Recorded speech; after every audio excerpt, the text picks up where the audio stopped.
not afraid. Be strong and have courage, and be not dismayed. For I have sent thee. He said, have faith in me. In this world of darkness, don't believe what you see. For I am with thee. When you're stuck in the valley of weeping, when you're deep in that valley of the shadow of death, you've got to lift up your eyes and look to the Lord. You've got to trust in Jesus, and this is what he said. He said, be not afraid, be strong and have courage, and be not dismayed, for I have sent thee. He said, have faith in me. In this world of darkness, don't believe what you see, for I am with thee. Don't believe what you see, for I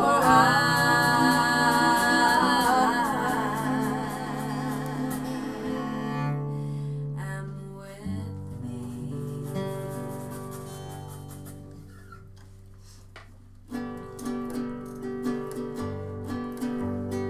When I'm in trouble, when I'm in doubt, when I'm in trouble, Jesus gonna work it out. When you feel your life is torn to pieces, and you don't know which way to run,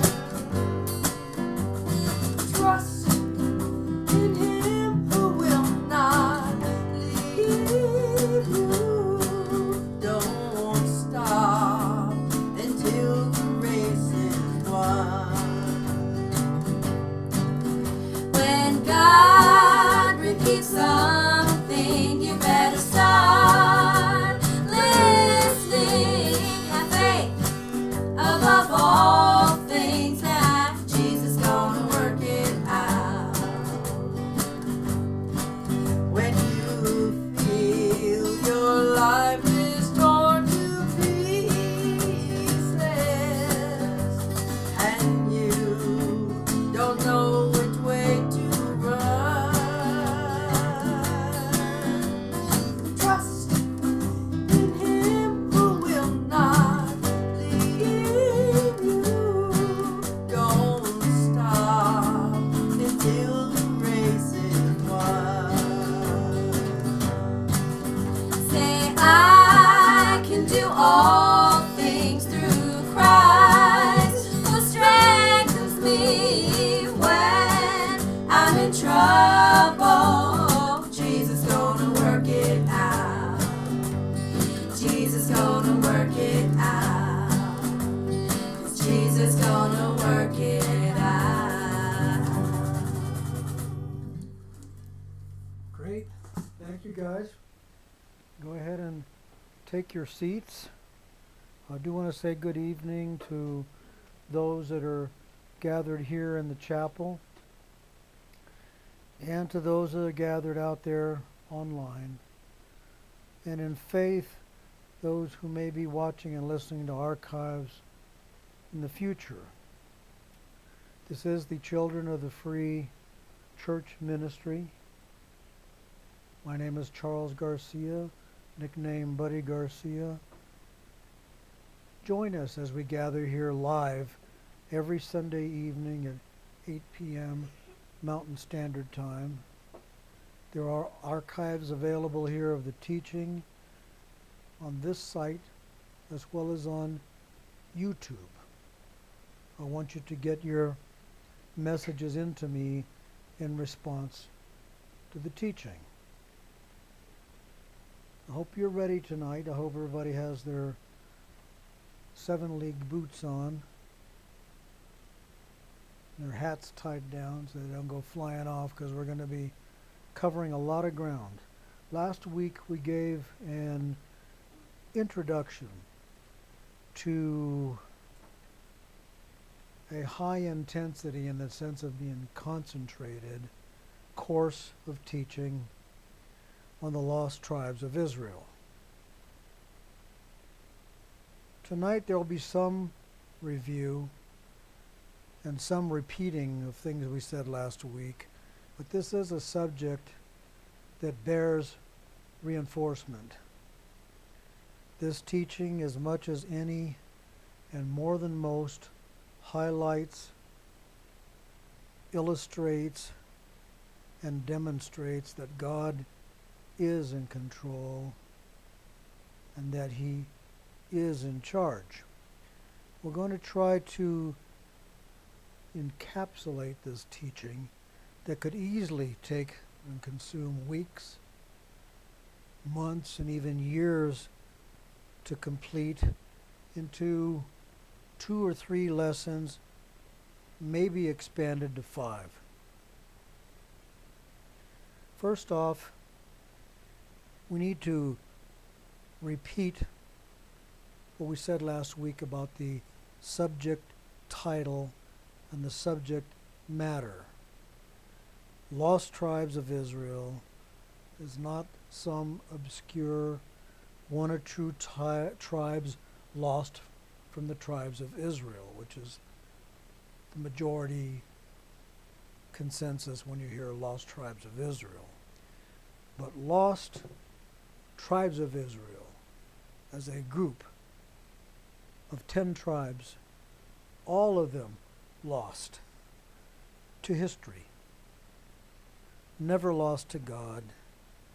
He's always known where they are, as you'll clearly see as we matriculate through the teaching.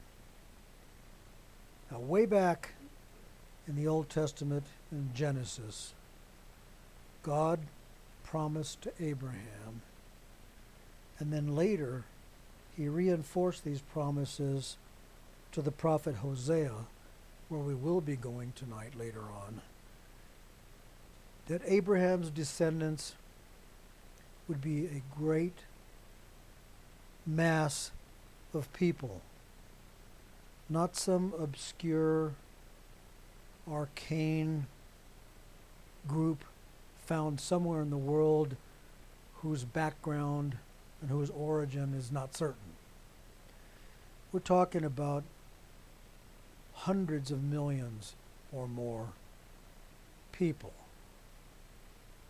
So when we point that out and emphasize that, you can see off the bat, it isn't any of these so-called lost tribes out of the tribes of Israel.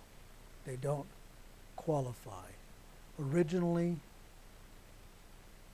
the ancient Hebrews were made up of 12 tribes. A little bit later in history, there was 2 half-tribes that were joined together to complete an additional tribe, making up a total of 13 tribes. And as a sidebar, isn't it interesting that when this nation, United States of America, was founded, it was founded with 13 colonies. And I often ask, why not 7? Why not 25? Why 13? As we've studied, and recently, you study the United States of America dollar bill, you'll find it rife with 13s. Well, the 13 tribes, the original groups, broke up into two main groups that are called houses. There was a northern kingdom that was made up of 10 tribes called the house of Israel. And like I said last week, there are times when they're referred to as Joseph, because one of the founders, Joseph, had a great deal of influence. Sometimes they're called Ephraim, because the largest group of this whole group of 10 tribes was from Ephraim. And this northern kingdom went into captivity in Assyria, and their history is recorded and found in the Old Testament in the books of 1st and 2nd Kings. Then there was a southern kingdom. This southern kingdom was made up of two tribes, Judah and part of the tribe of Benjamin. This group, the southern kingdom, two tribes, was never lost. Throughout history, we've always known where they were. Exactly. They came to be called the tribe of Judah. Their history is recorded in the Old Testament in the 1st and 2nd Chronicles. Now this northern 10-tribe kingdom that we mentioned, these were the ones, the whole group, that were lost, in quotes, to history, never lost to God. Now, I'm sensing that somewhere out there, someone is thinking or wondering or going to think and wonder and ask, you mean all those people that were led by Moses out of Egypt through the wilderness and all that were not all Jews? No. Listen, learn, and you probably ought to write this down. All Jews are Hebrews. Not all Hebrews are Jews. Jews descended from the tribe of Judah. Judah, get it? Jews from the tribe of Judah. There was, depending on which count you want to use, 11 or 12 other tribes that Moses led out of Egypt, not Jews. Got that? For some people, it's astounding. Even some scholars always associate Hebrews as Jews. It's only partly true. You also need to know, for the purposes of this teaching, about God's priestly line. God's priestly line was begun and started with Adam, the first Adam. There was a second Adam. That's what some people refer to Christ as. We're talking about the first Adam, the one that God breathed his ruach into and became a living soul. That Adam was the beginning of God's priestly line. And from Adam, this priestly line descended through Adam and Eve's son, Seth. Now, most people, even with a cursory knowledge of the Bible, have heard of Cain and Abel. They know that Cain killed Abel. A lot of people don't know there was another son, Seth. That's where the priestly line led through Seth. And through Seth's descendants, the priestly line went to Abraham. From Abraham, the priestly line descends to Isaac, not Ishmael, who was his firstborn. And his firstborn was the product of human effort trying to fulfill God's word. But through the promised one, Isaac, who came from promise, That's where the priestly line goes. From Isaac, the priestly line descends down to Jacob. Jacob, it's important to point this out, whose name was changed to Israel. Jacob fought with an angel all night one time. He wouldn't let the angel go until the angel blessed him. And the angel could not get away. That's how tough and how strong Jacob was. Until at some point in that night of wrestling, the angel did some angelic taekwondo or something on Jacob and put his hip out of joint. And Jacob walked with a limp ever after that. But because of that whole event, God changed Jacob's name. And he changed his name to Israel. Israel means prince who has power with God. And you could see he was powerful and made even more powerful by God.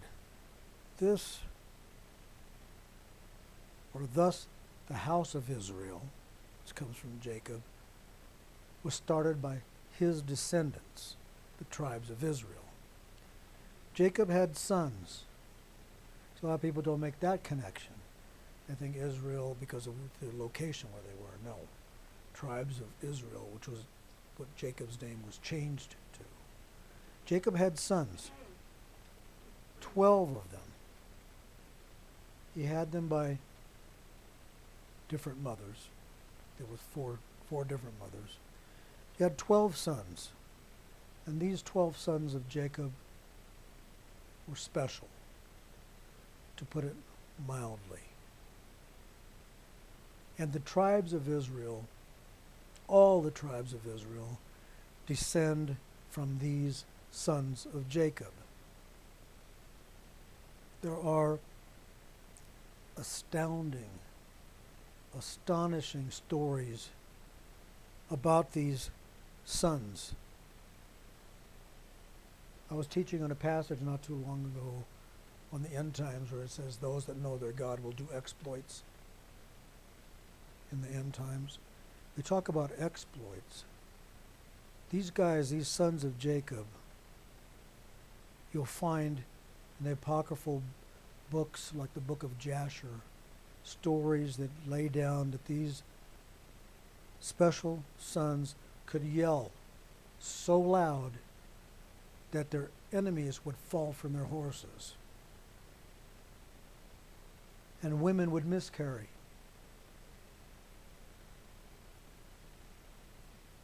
I don't believe this is mythical. I believe this is true. And they could jump up on a 12-foot wall and whip their enemies. Jump up on a 12-foot wall. These guys were special. We named them last week. Tonight, for the purposes of study, I'm going to name them again.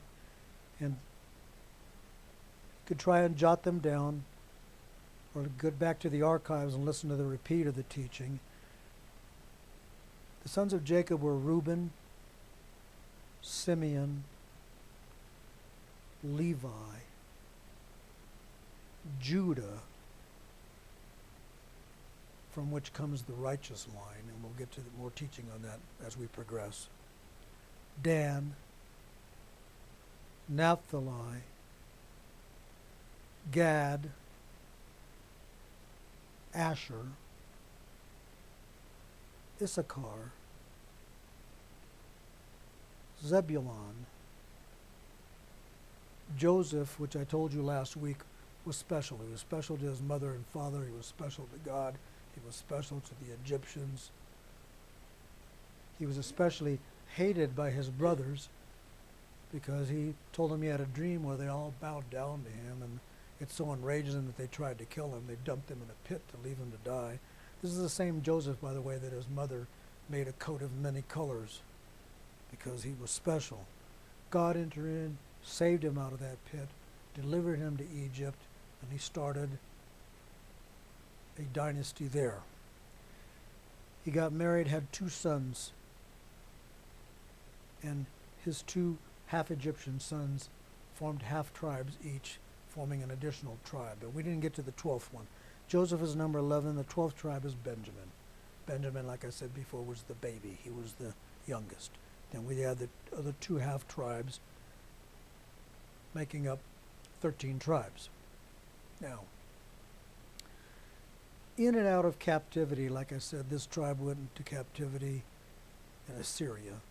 The other southern kingdom went into captivity in Babylon. But these guys, in and out of captivity, the northern kingdom migrates slowly northward through the centuries, first under Moses, who led them through the wilderness that we're somewhat familiar with, and then Joshua, who took over, and on through the centuries until something happens in the 8th century BC. This vast horde of the descendants of the northern kingdom seems to disappear, seems to suddenly vanish to history as they're traveling northward, somewhere in the vicinity to the north of the Black Sea and to the north of the Caucasus Mountains. Where did they go? Where are they now? What happened to them? At the same time, history records that in the 8th century, at the same time, the Celts and the Scythians suddenly appear to history north of the Black Sea and north of the Caucasus Mountains. People at that time that were not known as God's people. I think they are none other than the so-called Northern Kingdom lost tribes. And so will you as the teaching goes on. Also, as this movement and migration takes place and time progresses, the Israelites came to worship other gods, gods other than God Almighty. And God likens this to an unfaithful wife turned to a whore that goes with other men. And after a certain point in time of this kind of activity and behavior, he had it. We're going to be going into the book of Hosea in the Old Testament. He's in the Minor Prophets. He's the very first book after Daniel, if that helps you find it. Hosea was a prophet to the northern kingdom, to the 10-tribe kingdom, Israel, house of Israel. I'm repeating it in different ways so there's no mistake. With all the teaching that we've done over the years and thus far, and the introduction last week, and what we're going to do tonight, things are going to become familiar to you and make sense when they're talking about house of this and house of that and north and south and all those things. Same time that Hosea was prophet to the northern kingdom, Jeremiah, the Jeremiah that wrote the book of Jeremiah, was the prophet to the southern kingdom, where Daniel was in captivity in Babylon. We're going to go to Hosea, and we're going to see how God reacts and why to his unfaithful wife, Israel. At that point in time, God had said, okay, that's it. He'd had it. Let me join you there. Hosea. Give me a show of hands if you're all there. We're going to read and teach.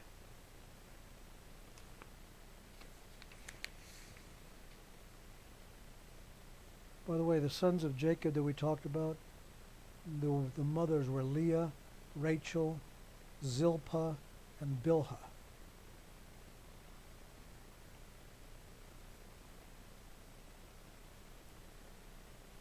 Hosea 1.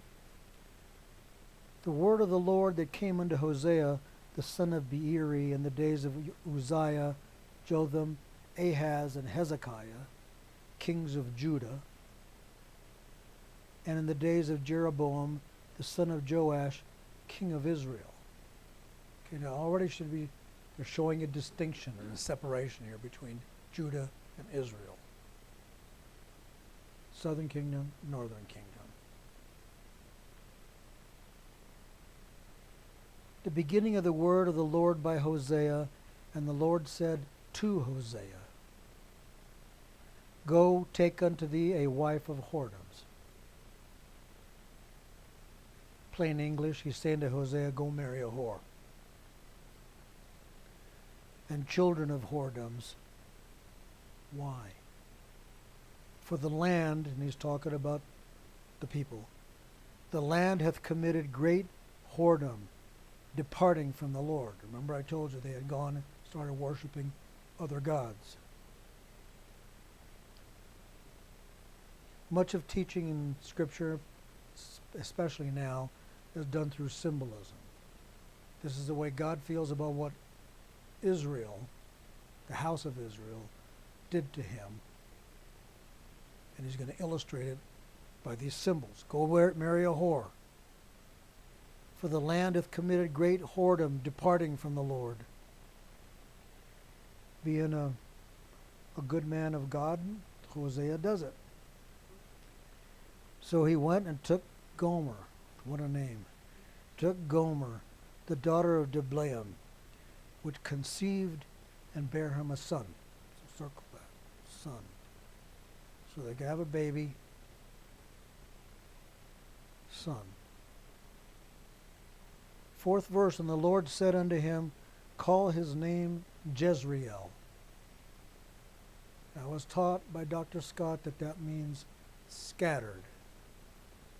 Okay, we're having symbolism, and we're having what God intends to do in response.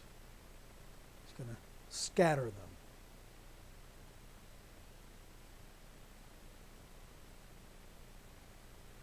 Call his name Jezreel, scattered, for yet a little while, and I'll avenge the blood of Jezreel upon the house of Jehu.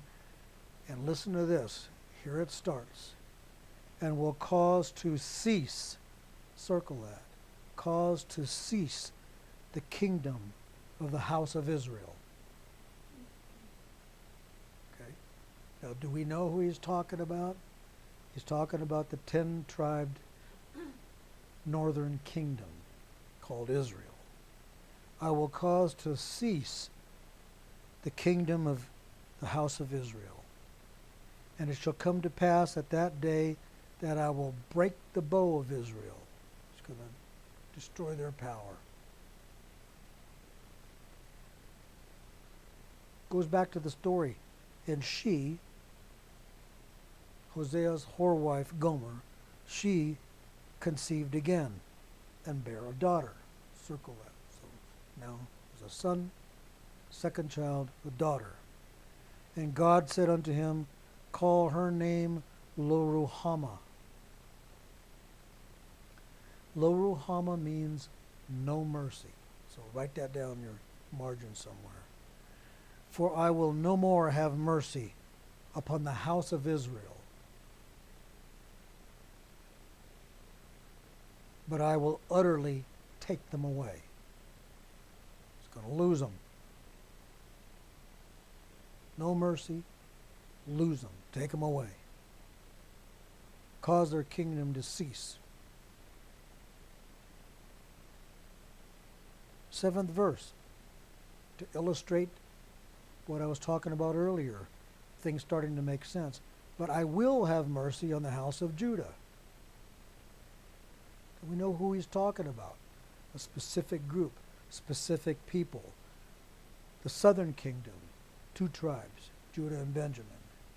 I will have mercy upon the house of Judah, and will save them by the Lord their God, and will not save them by bow nor by sword, nor by battle, nor by horses, nor by horsemen.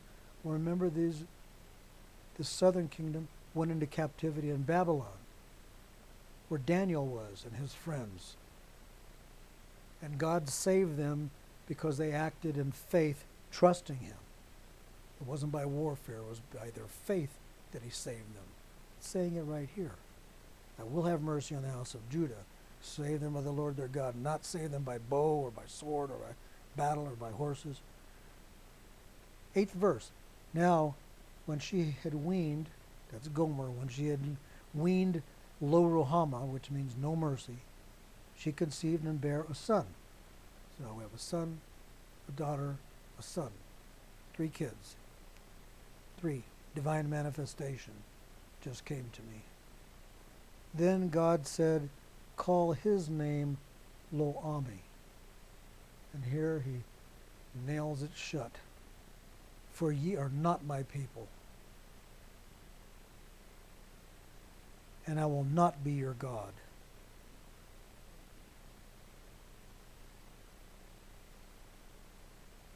Right in the margin, not my people. Not only is he divorcing them and getting rid of them, but they're saying here that they will not be known as his people.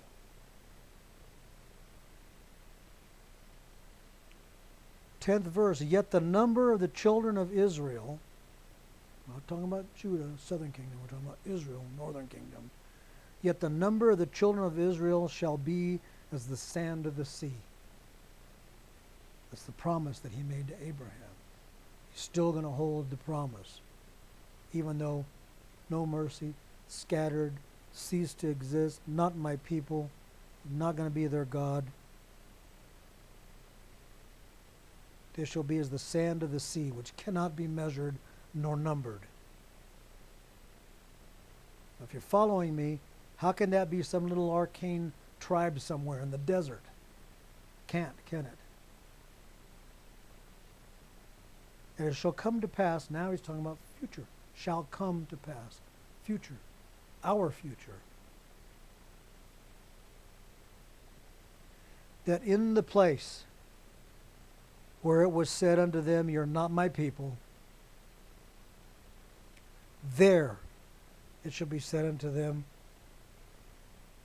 you are the sons of the living God.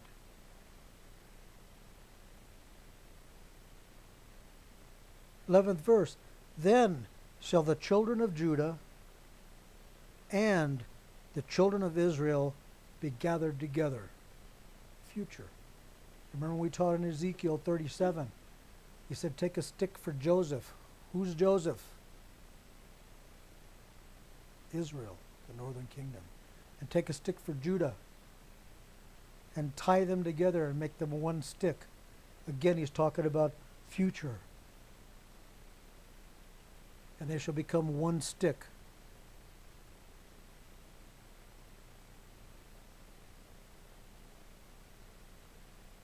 There are prophecies in the book of Jeremiah, Jeremiah 3, where it says, in that day, in the end times, that Judah and Israel will walk together to the land that God has promised them. So now we know how and why God, quote, lost, unquote, that northern kingdom. Right? He said he would scatter them. He would not have mercy on them. He would lose them. They would not be his people. A vast horde of people, ultimately, even then, but not known as God's people. But God had plans to bring to pass his major plan for the ages that was set into play or set into motion long ago.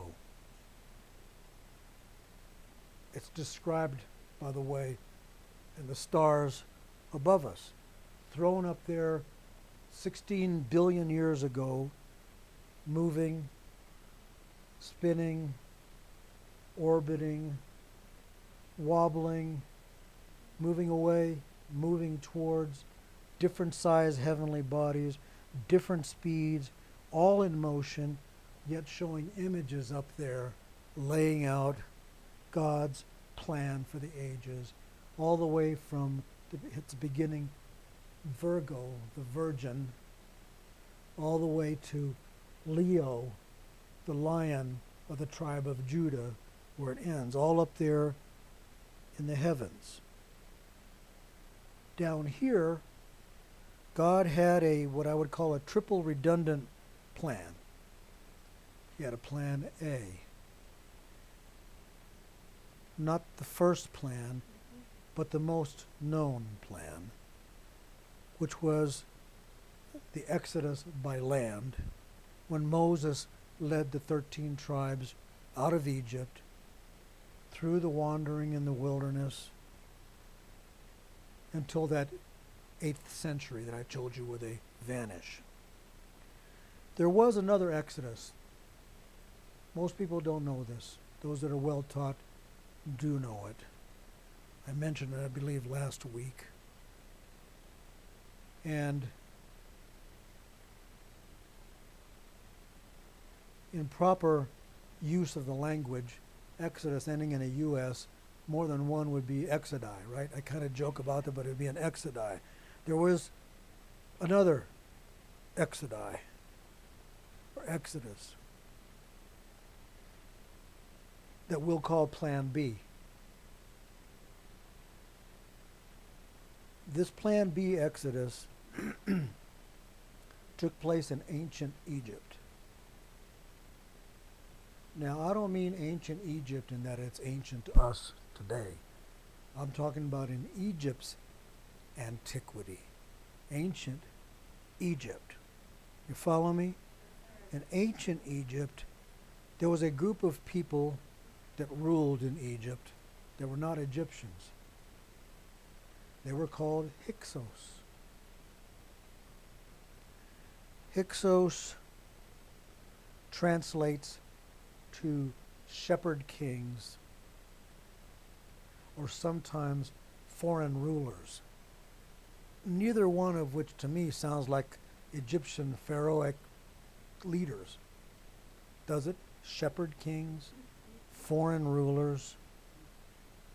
They ruled in, I think, the 15th to the 17th dynasty, way back in ancient Egypt. They left Egypt or were forced out, depending on which historian you want to ascribe to or follow. They left by sea. And they are carried with them royalty north by sea, landing in Ireland, Scotland, and Britain, taking ancient God's people, or Hebrews, with them, and starting, I believe, the basis for Druidism, and starting a race that came to be called the Picts, Picts, which were warriors, fierce, unbeatable warriors that painted their faces and painted their bodies, and had some ancient Hebrew customs.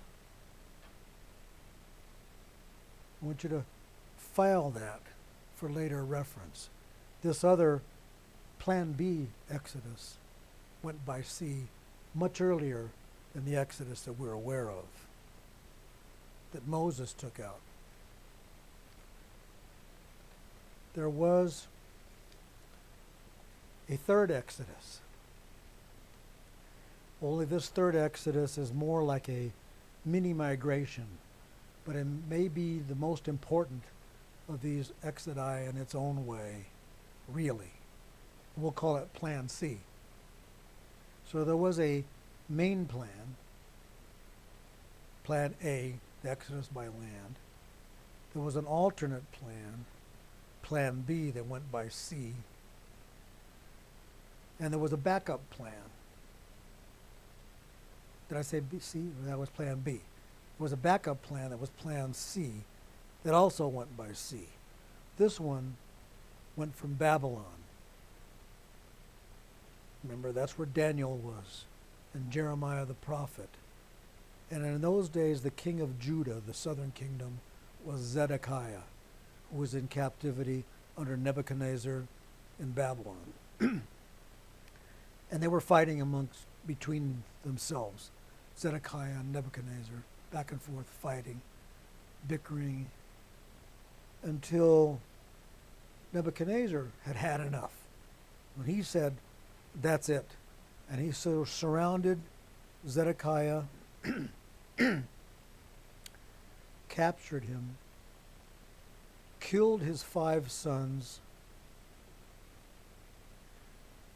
put Zedekiah in chains and brass fetters, put out his eyes, and this was all, and putting parenthetically, by Satan, to end the Davidic line. Because God had said, and he had made a promise to David, that as long as there's a sun and moon and stars in the sky, one of the line of David would sit on the throne over Israel. So Satan said, end the line. And that's what Nebuchadnezzar was trying to do. But God entering in, Hebrew law had a loophole in it. And the loophole stated that if there was no male heir, the bloodline would pass on through the daughter. Jeremiah, the prophet in that area at that time, took the daughters of the king, Zedekiah, the royal line, out of captivity by sea. He took with him his scribe Baruch, and he took certain artifacts with him: a harp, a horn, a stone, and an ark. And, like I said, the daughters of the king. Now, ancient Irish traditions records that a prophet came to their shores that they called Olam Fala.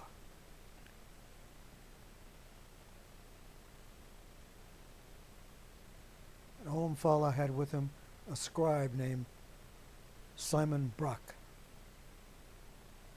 Jeremiah and Baruch. Brock. These artifacts that he took with him are reported to be the harp, none other than the harp of David.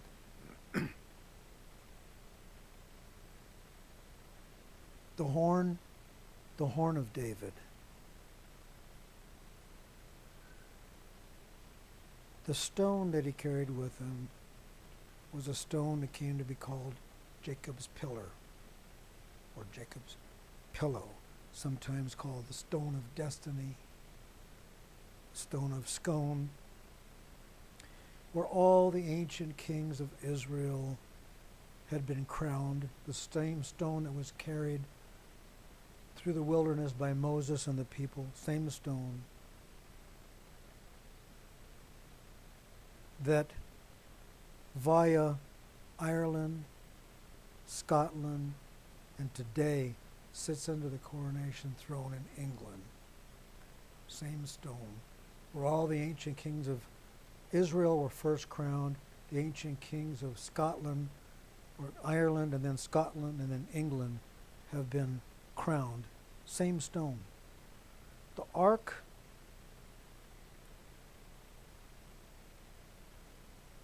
if it was the ark, and there are people who believe that it was, then it's in Ireland and not somewhere in Arabia where Indiana Jones is going to try and find it, with the Raiders of the Lost Ark. I'll give you 2 guesses.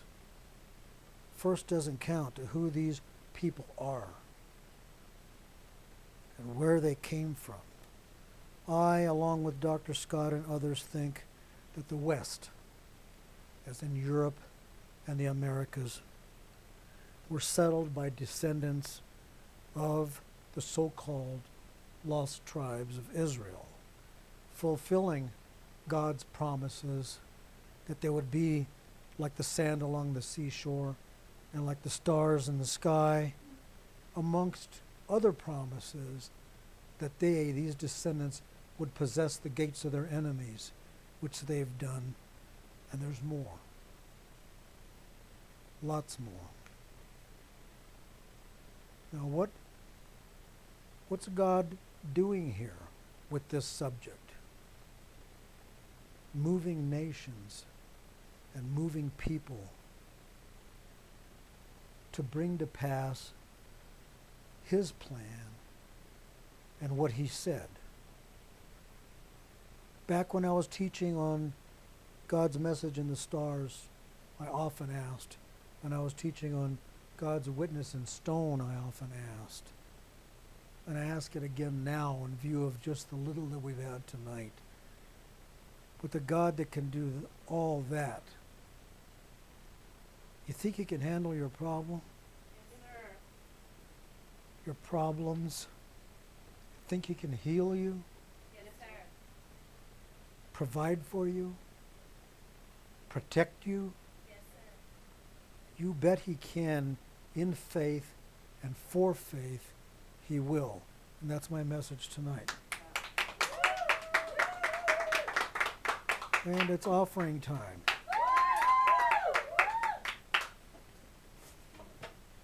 For the offertory, we're going to have, well, I believe we should trust in him. Give a few seconds while the band gets organized.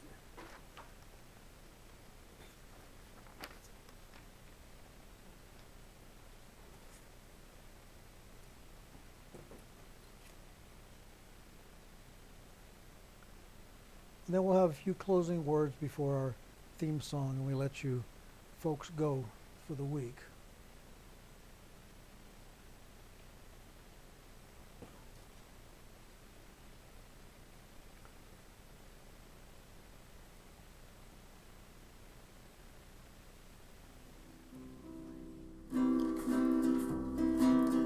I'll trust in you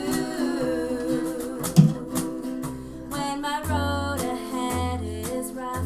Have faith in you when I feel I've had enough.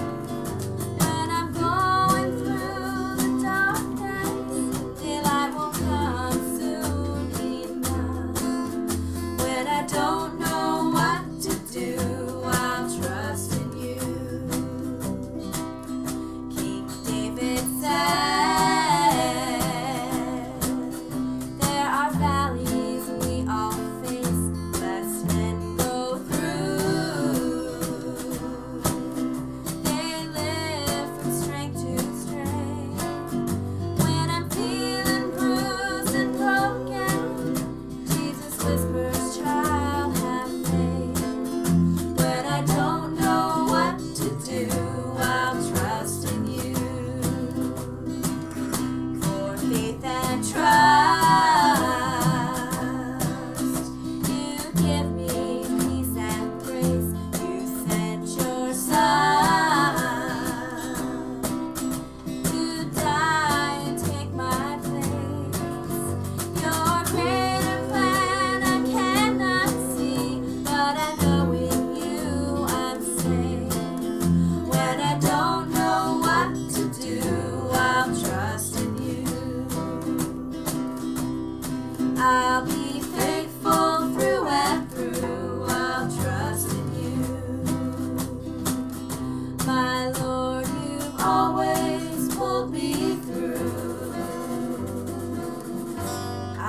trust in you.